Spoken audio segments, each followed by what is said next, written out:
Welcome to Mechanic. Today we have a 2011 BMW X3. Go over the process to replace your rear wiper blade on this vehicle.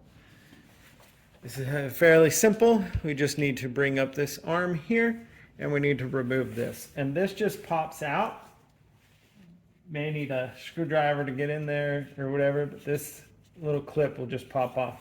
Do be careful, this is plastic, but we need to separate this from that arm. There we go.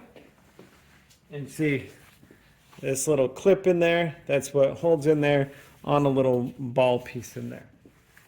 So here is our new wiper blade, and we have this cover, but depending on which model it goes on, and we don't need that for this, so we'll get rid of that and discard it, and then take it with this clip here, being able to line it up over the where the alignment pin is right there, and then just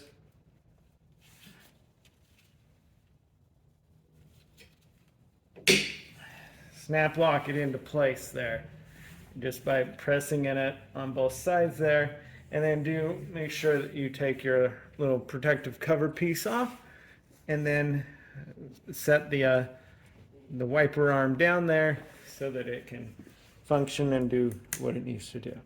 That's how you'd replace your rear wiper blade on this BMW XE of 2011. Thanks for watching Mechanic, where you can be the mechanic.